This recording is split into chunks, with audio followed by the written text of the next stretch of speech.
Saya mau sharing sebuah kisah nih tentang dua orang laki-laki Bani Israel. Satu ahli surga, satu ahli neraka. Yang satu mukmin, yang satu kafir. Yang kedua laki-laki ini juga sempat dikisahkan oleh Allah di dalam surat Al-Kahfi. Nanti teman-teman yang rajin baca Al-Kahfi pada hari Jumat bisa cek tuh. Salah satu kisah di surat Al-Kahfi itu kisah dua laki-laki Bani Israel, yang satu kaya, yang satu miskin, yang satu kafir, yang satu mukmin. Ceritanya dua orang laki-laki Bani Israel ini sama-sama Allah karuniai rezeki sebanyak 4.000 dinar. Sekarang satu dinar itu kurang lebih sekitar 2,5 juta. Jadi ada 4.000 di dinar. Lalu laki-laki kaya, laki-laki kafir, laki-laki yang tidak beriman, membeli sebuah rumah yang sangat bagus di puncak bukit dengan view yang luar biasa dengan harga 1.000 dinar. Sehingga kemudian dia datang kepada temannya yang mukmin, dia bilang, "Hei, yuk ke rumah saya tunjukin rumah baru saya." Datang nih ke rumah baru laki-laki yang tidak beriman. Pas ngelihat dari gerbangnya luar biasa, tamannya luas, ada rusanya, ada kijangnya, ada marmutnya, ada segala macamnya, ada onta, ada kuda, lengkap aja tuh. Ini rumah atau kebun binatang ya? Pokoknya rumahnya keren aja. Terus laki-laki beriman nanya, "Ini rumah baru?" "Ya." "Berapa kamu belinya?" 1.000 dinar. "Bagus kan?" "Bagus. "Ya udah kamu beli atau 1.000 dinar. Ini rumah kayak gini banyak nih masih dijual." Akhirnya laki-laki mukmin ini pulang. Malam harinya dia sholat, kemudian dia berdoa, "Ya Allah, sahabat saya sudah membeli sebuah rumah yang besar, rumah yang bagus dengan harga 1.000 dinar. Maka besok saya ingin membeli itu di surga dengan cara bersedekah 1.000 dinar. Maka berikanlah untuk saya rumah yang lebih bagus di surgamu ya Allah." Dia sedekah 1.000 dinar. Lalu besoknya ketemu sama temannya yang tidak beriman, nanya, "Udah beli rumah?" "Udah." "Di mana?" "Nggak dekat dengan rumah saya, jauh," kata dia.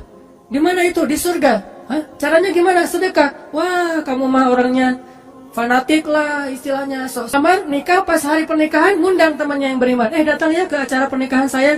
Acaranya tuh weddingnya itu ada IO-nya, IO terkenal, paling terkenal di situ. IO Bani Israel. Paling.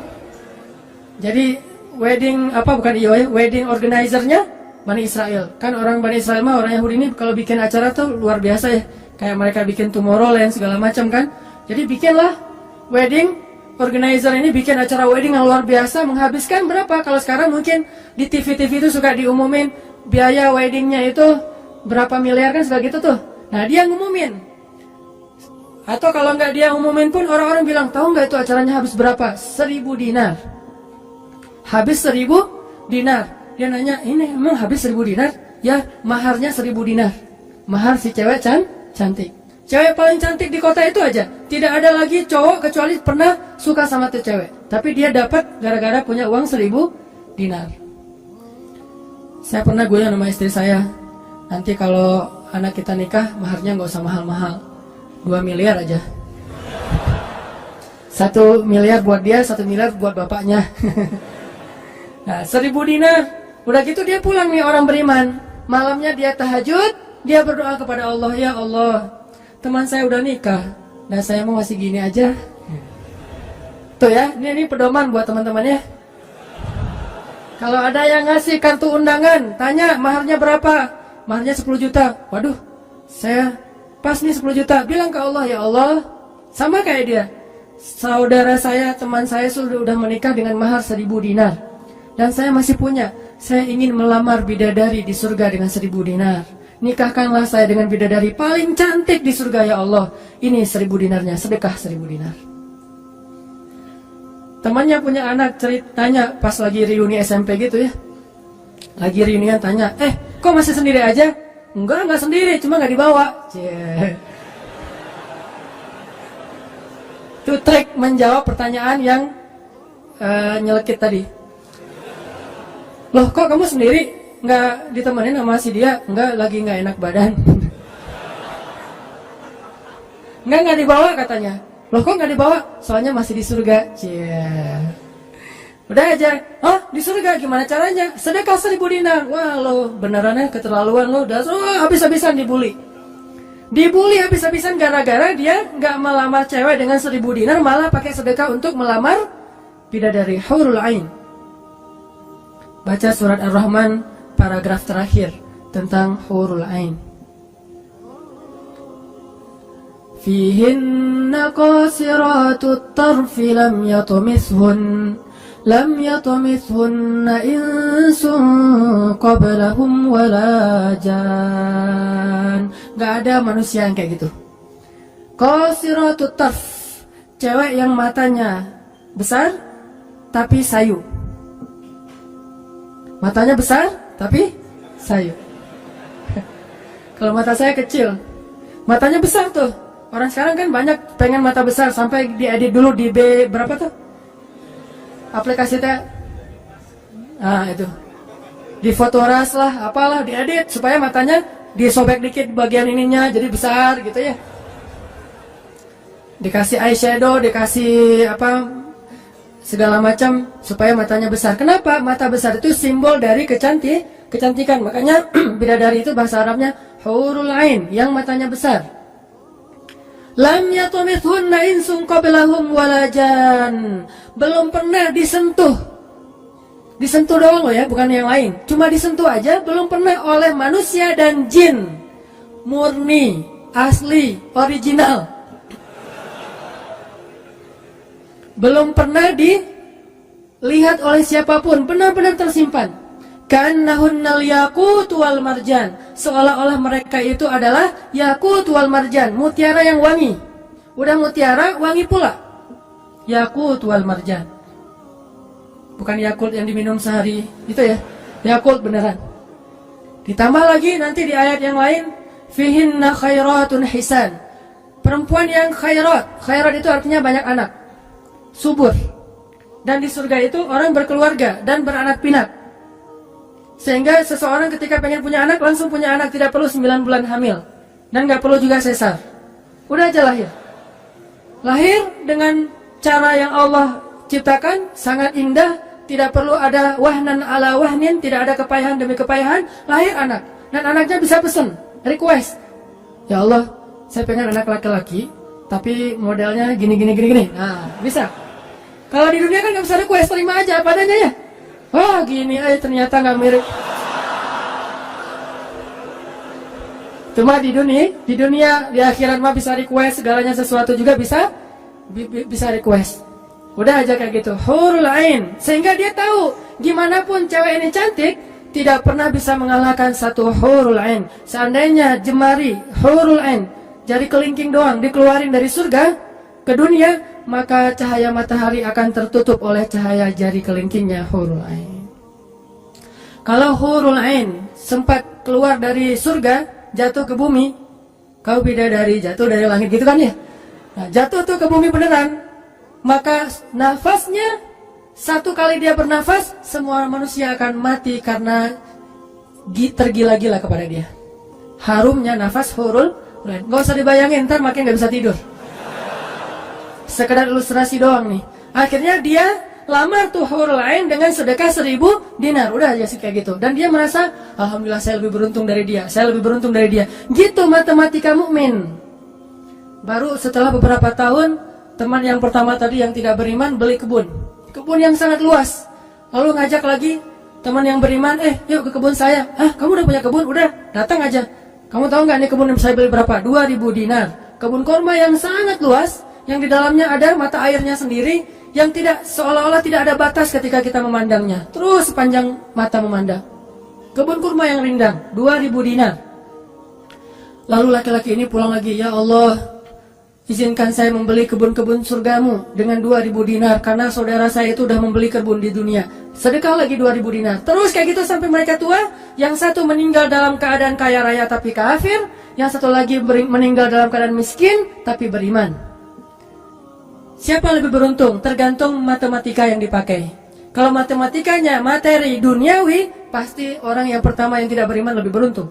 bisa menikmati dunia habis-habisan sampai hari tuanya. Tapi kalau matematikanya matematika mukmin, Rabbani, maka pasti yang kedua lebih beruntung dari yang pertama. Nanti setelah mereka meninggal, ini ceritanya panjang sekali dan kemudian jadi salah satu tafsir dari Al-Quran surat As-Saffat yang nanti kita baca. Di akhirat, kalau teman-teman tahu, kalau kita baca tafsir itu ternyata ya, di surga itu punya jendela. Kayak rumah punya jendela. Cuman saya nggak tahu seperti apa bentuk jendelanya, karena surga itu kata Nabi, ma la ainun ra'at wa la udhunun sami'at, yang nggak pernah dilihat oleh mata, yang nggak pernah didengar oleh telinga, yang nggak pernah dibayangkan oleh imajinasi manusia.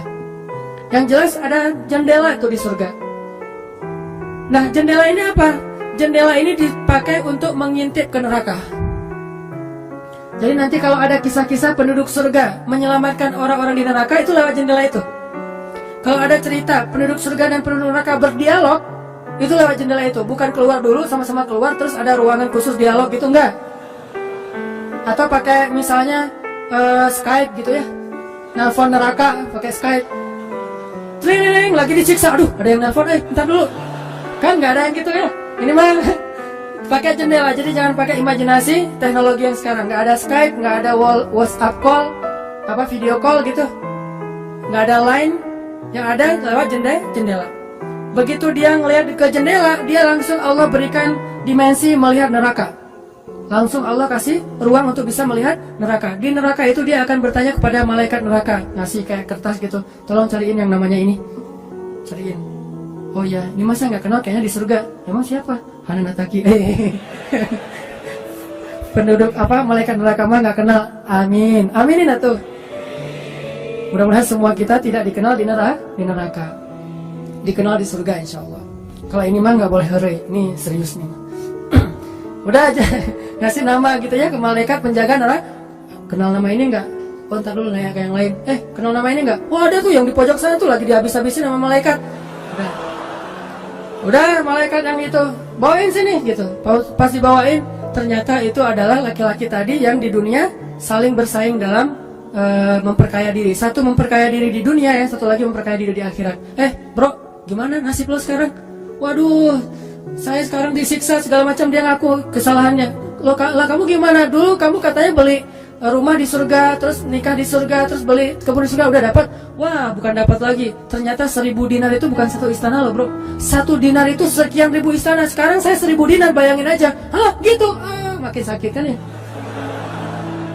Makin nelangsa, makin stres. Udah di neraka stres pula, stroke lagi, kena kejang-kejang gitu. Enggak di neraka kejang-kejang aja nggak enak, stroke nggak enak. Apalagi udah stroke-nya di neraka kan lebih nggak enak tuh. Orang kena penyakit jantung di dunia nggak enak, ini penyakit jantungnya di neraka lebih nggak enak lagi. Ini mah imajinasi saya. Sesuai dengan di Al-Quran surat As-Saffat, dialog antara penduduk surga dan penduduk neraka. Inilah teman-teman matematika untuk mengukur siapa lebih beruntung. Sehingga kita tidak perlu bertanya, kenapa? Why? Saya udah hijrah kok makin susah hidup saya. Dunia itu, akhirat enggak. Kalau kita mengukur amal kita hanya dengan dunia, kita bakal sering kecewa karena Allah tidak menilai dunia ini bahkan lebih ringan daripada 11 sayap nyamuk. Seandainya kata Nabi dunia ini di mata Allah ada harganya, pasti Allah nggak mau ngasih dunia kepada orang yang tidak beriman, nggak mau. Berhubung dunia ini tidak ada nilainya, Allah kasihlah kepada orang yang tidak beriman. Sedangkan yang bernilai, Allah simpan untuk orang yang beriman dan sabar. Pakai kacamata Rabbani, cara pandang Allah Subhanahu Wa Taala. Sehingga ketika kita hijrah, kita minta tolong kepada Allah urusan dunia, tetapi kita yakin kalau kita istiqomah, ikhlas, maka di akhirat wa ma indallahi khair. Itu harus jadi mantra yang kita ulang-ulang tuh. Kalau teman-teman lagi cemburu dengan dunia, seseorang bilang wa ma indallahi khair. Apa yang ada di sisi Allah lebih baik. Udah nggak jadi cemburu tuh. Saya pakai itu sebagai terapi buat diri saya sendiri. Kalau saya lagi ada rasa kayak kepengen apa yang orang punya, ada rasa iri, ada rasa cemburu, ada rasa kayak merasa orang lain lebih beruntung dari kita, saya selalu pakai mantra wa ma indallahi khair, wa ma indallahi khair, wa ma indallahi khair. Sehingga hilanglah rasa cemburu itu. Apa yang ada di sisi Allah lebih baik, apa yang ada di sisi Allah lebih baik, apa yang ada di sisi Allah lebih. Walal akhiratu khairul laka minal ula wal akhiratu khairun wa abqa. Akhirat lebih baik bagimu dan daripada dunia. Akhirat lebih baik dan lebih kekal. Itu aja yang kita ulang-ulang mantranya. Wa ma indallahi khair. Udah aja senyum. Kita yang istiqomah gini-gini aja, orang lain yang tidak istiqomah, yang sudah melenceng jadi gitu. Ya udah, apa yang di sisi Allah lebih baik. Ada yang gara-gara misalnya dukun bertindak jadi nikah, kita bertindak sendiri nggak nikah-nikah misalnya ya. Ya udah aja, wa ma indallahi khair.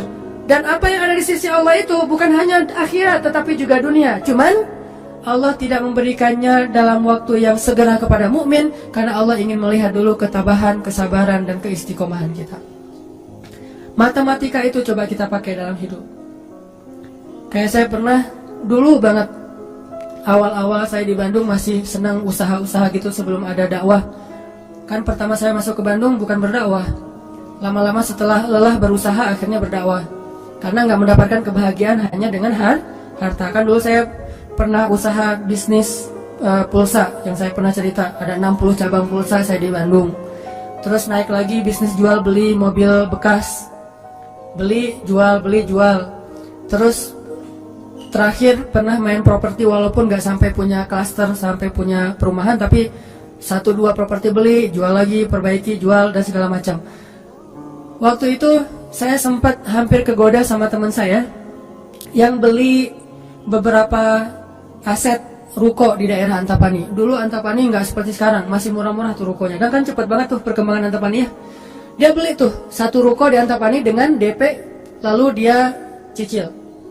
Nah, cicilannya ini dibayar oleh yang kontrak. Kebetulan ruko dia dikontrak oleh warung Padang, sehingga dia paling nambah-nambah dikit lah, walaupun yang nggak bisa utuh, tapi dia nambah-nambah dikit. Ini udah azan? Udah? Oh, nanti ceritanya next, insya Allah habis sholat isya. Barakallah. Bismillahirrahmanirrahim. Tadi sampai di mana teman-teman? Oh ya, Antapani ya. Sampai Antapani. Nah waktu itu nggak ada basa-basi, langsung aja Bismillahirrahmanirrahim. Teman-teman kita lanjutkan. Sampai di Antapani.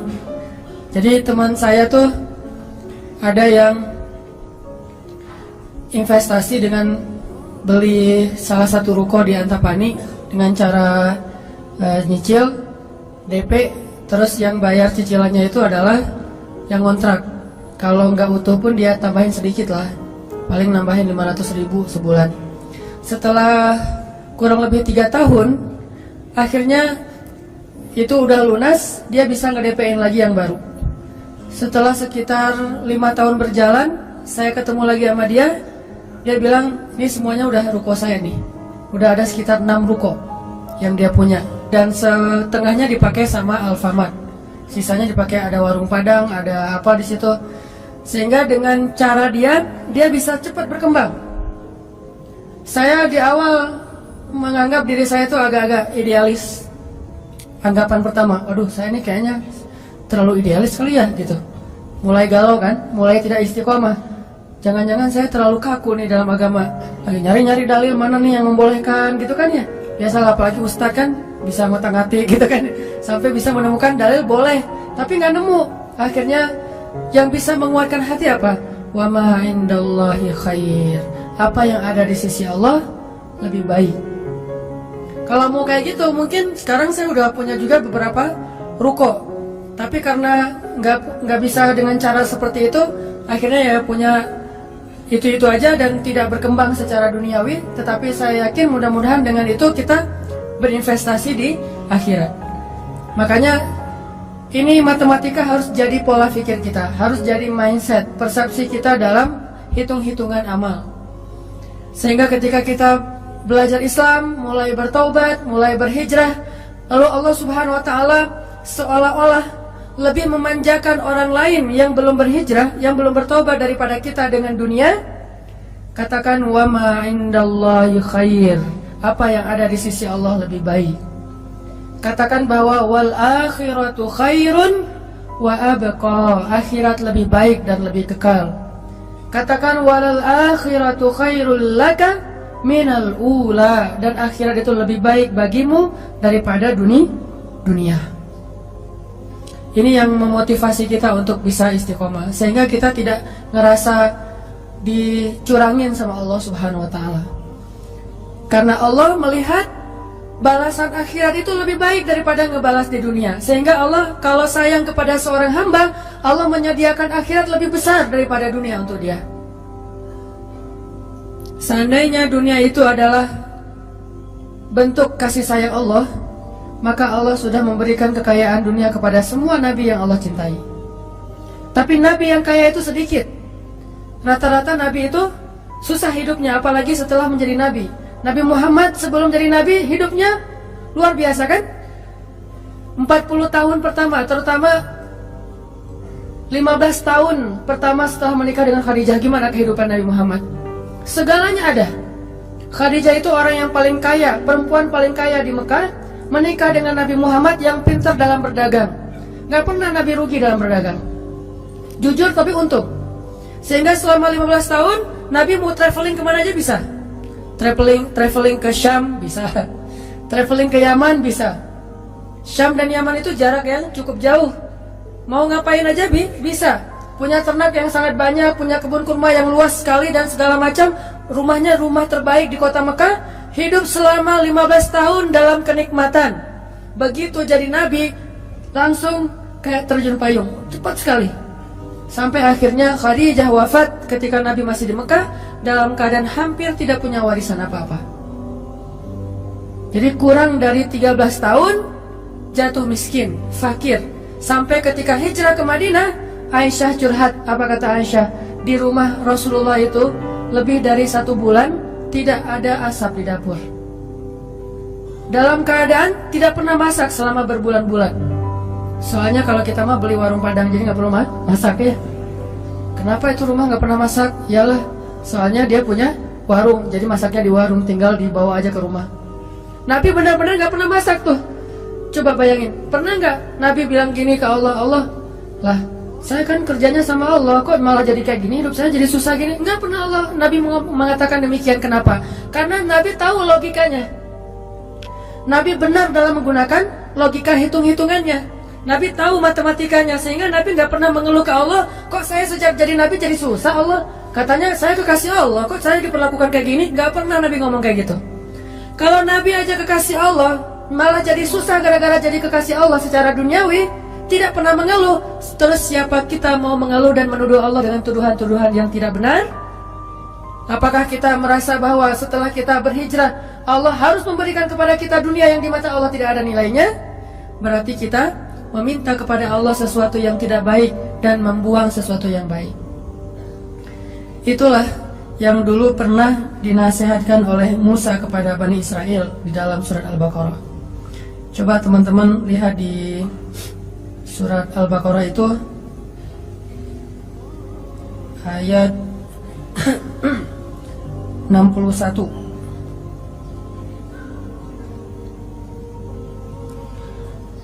أعوذ بالله من الشيطان الرجيم وإذ قلتم يا موسى لن نصبر على طعام واحد فادع لنا ربك يخرج لنا مما تنبت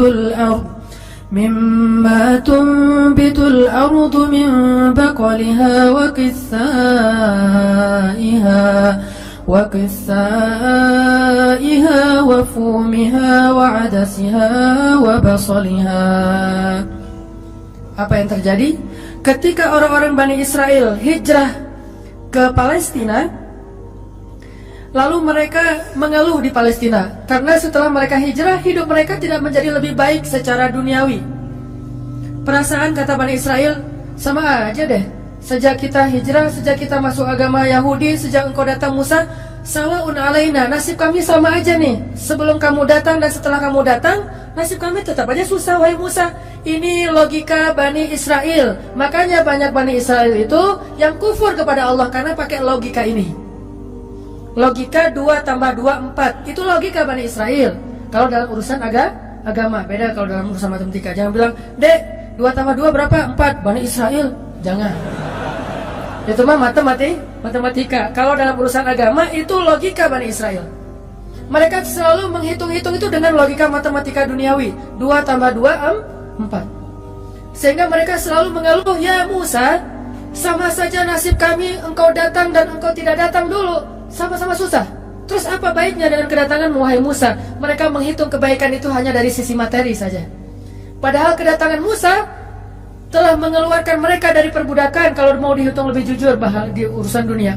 Kedua, dengan kedatangan Musa, mereka akhirnya diselamatkan dari kejahatan dan kekejaman Firaun yang membunuh anak laki-laki mereka dan memperbudak anak perempuan. Apakah mereka lupa? Afala ta'qilun ya Bani Israel? Tidakkah kalian berpikir wahai Bani Israel? Ditambah lagi dengan janji Allah untuk Bani Israel. Allah bukakan langit dan bumi untuk Bani Israel. Bayangin, Bani Israel lagi hijrah nih dari Mesir ke Palestina. Di tengah jalan haus. Musa haus ngadu.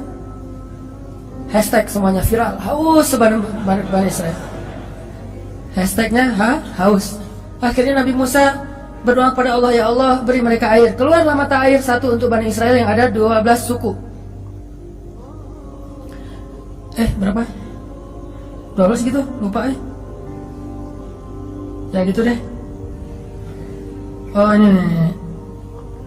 Ya 12. Ithnata asyara aina. 12 suku. Pakai satu mata air. Udah gitu karena Bani Israel ini orangnya nggak bisa teratur hidupnya, suka nggak bisa ngantri, nggak bisa teratur, nggak sabaran, pokoknya tamak aja. Begitu keluar satu mata air, mereka ada 12 suku berantem. Ini gua duluan nih, siapa lo? Rame aja antara Bani Israel. Cuma bahasanya saya nggak ngerti Ibrani, bukan siapa lo. Udah aja gitu, rame sesama Bani Israel. Akhirnya mereka ngeluh lagi, "Musa, masa sih satu mata air? Nih rebutan nih, daripada kita nanti rame, daripada putus silaturahim, doain dong, minta 12 mata air." Nabi Musa berdoa lagi. Akhirnya keluar 12 mata air. Dimanja banget sama Allah. Udah keluar 12 mata air, mereka minum. Jalan lagi, "Musa, dari kemarin kita makannya perasaan roti wae, gak ada daging gitu Musa?" Nanya daging. Ini kayaknya nih buffetnya nggak internasional nih, Asian food gitu, nasi gitu ya. Saya pengen sekali-kali dong Musa cari yang buffet yang international food gitu. Akhirnya Allah kasih man nawassal, kasih burung datang sendiri untuk disembelih. Datang tuh burung terbang depan Bani Israel, nunduk langsung gini. Enggak. Coba burung Bani Israel. Coba ada nggak burung kayak gitu sekarang? Bebek gitu ya. "Pak, hari ini kita masak bebek." "Oh boleh. Bebek datang seperti bebek teh. Yam, yaitu ayam datang. Nggak ada kan sekarang kan ya? Allah tundukkan burung yang liar kepada Bani Israel, datang untuk disembelih langsung dibakar, terus makan. Kemudian keluar lagi makanan-makanan luar biasa, datang dari langit seperti datang kepada Maryam alaihissalam. Masih ngeluh juga. Terus jalan lagi, "Musa, haredang cenah. Panas." Datang awan menaungi Bani Israel. Mana ada manusia, bangsa di muka bumi ini selain para nabi yang dinaungi awan sepanjang perjalanan coba, kecuali Bani Israel dan orang-orang modern yang pakai kendaraan udah tertutup ya. Kalau dulu mah Bani Israel kemana mereka pergi awan ngikutin. "Wan, sana ya kata awan saya. Bukan si Iwan, awan. Udah aja jalan. Bani Israel mana? Kadang-kadang suka iseng, "Nih lihat awannya nih, ikutin kita nggak ya?" Lari, awannya ikut lari. Namanya Bani Israel, iseng. Tapi Allah masih diakal-akalin sama mereka kan? Yang pernah saya cerita, disuruh bayar zakat, mereka katakan, "Kami mah zakat 2,5% mah itu orang pelit lah. Kalau zakat mah nggak usah tanggung-tanggung 2,5%, 10% kan Islam 2,5%, Nasrani 10%, Bani Israel 100%. Hah? Sampai Musa aja kaget, 100%?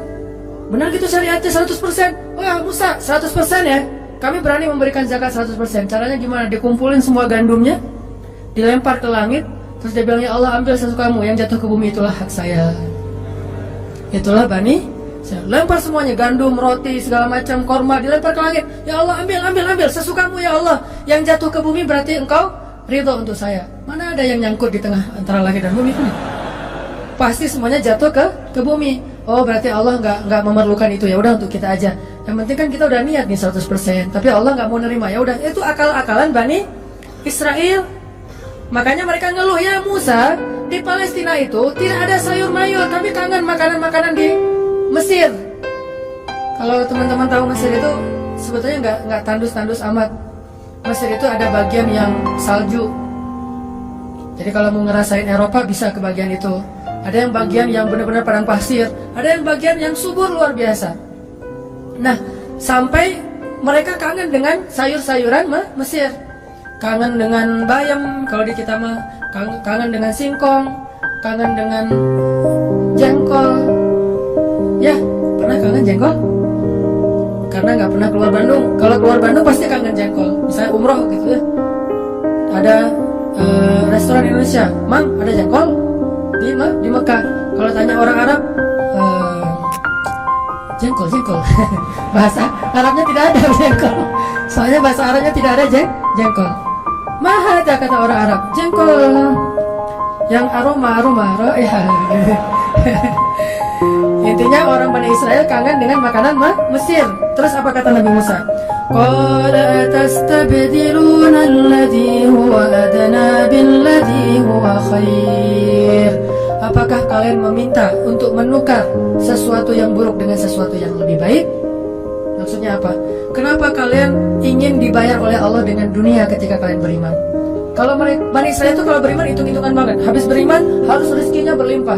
Habis beriman harus terbebas dari segala masalah. Habis beriman harus dimanjain banget dunianya. Itu pola pikir Bani Israel. Sedangkan para nabi dan orang-orang yang beriman gak kayak gitu cara berpikirnya. Setelah beriman Allah uji, maka mereka mengatakan, ini untuk melihat apakah saya jujur dalam iman atau munafik. Seperti kata Bilal, ketika Bilal beriman, dengan qadarullah dia ketahuan imannya oleh tuannya Umayyah bin Khalaf, lalu disiksa oleh Umayyah bin Khalaf. Setelah disiksa berhari-hari, Umayyah ngomong gini, Bilal, mana Tuhan kamu? Coba lihat tuh, kamu disiksa-siksa, Tuhan kamu gak pernah ngebelain kamu, Muhammad juga gak pernah ngebelain kamu. Jadi kamu tuh sebetulnya kasihan tinggal sendiri, gak pernah dibelain oleh siapa-siapa. Kalau gak saya nyelamatin kamu, kamu akan celaka wahai Bilal. Apa kata Bilal? Ya Umayyah, udah gak bilang lagi Tuhan, dia emang udah beriman, gak ngomong lagi Tuhan, gak ngomong lagi gitu. Kalau saya diuji atau disiksa karena keimanan saya, itu berarti Allah ingin melihat kesabaran saya. Maka kalian akan melihat sabar saya lebih kuat daripada sabarnya orang Arab. Karena orang Arab Mekah itu terkenal dengan keteguhan dan kesabarannya. Saya akan lebih sabar daripada laki-laki Arab dan akan lebih kuat daripada gunung Uhud. Bilal tahu itu. Jadi bukan, ya juga ya Umayyah, udah deh balik lagi aja kayak dulu. Enggak, Bilal malah ngomong kayak gitu. Kan orang suka pundung gitu ya, pundung fisabilillah. Baru hijrah Allah kasih ujian pundung. Aduh, sama aja udah hijrah nggak hijrah tetap aja nggak bisa dapat jodoh. Gitu kan. Akhirnya udahlah sekalian kayak dulu aja. Aduh sama aja, ternyata udah rajin ngaji, belum kelihatan juga ke atas, masih aja nggak ada yang kecantol misalnya kan ya. Aduh udah rajin udah pindah kerjaan, tetap aja belum dapat kerjaan yang lebih baik. Kata Allah, wa may yattaqillah yaj'al lahu makhraja. Mana? Wa yarzuqhu min haitsu la yahtasib. Mana tuh? Jawabannya Allah berikan itu setelah Allah lihat kesabaran kita. Kalau Allah belum melihat kesabaran kita, Allah nggak akan kasih apa yang Allah janjikan. Karena yattaqillah bukan hanya taubat tetapi sabar, itu satu paket. Takwa itu at-ta'ah was sabr, itulah takwa. Taat dan sabar itulah takwa. Wa may yattaqillah, siapa yang taat lalu sabar, baru Allah janjikan yaj'al lahu makhraja wa yarzuqhu min haitsu la yahtasib wa may yattaqillaha yaj'al lahu min amrihi yusra wa may yattaqillaha yukaffir anhu sayyi'atihi wa yu'zim lahu ajra. Itu semua janji Allah bagi orang yang takwa, dan takwa itu taat dan sabar. Kalau taat doang tapi nggak sabar, pundung tadi, maka Allah tidak punya janji apapun dengan dia. Ini logika yang dipakai oleh Allah, hitung-hitungan matematikanya Allah Subhanahu wa taala, sehingga kita tidak kecewa.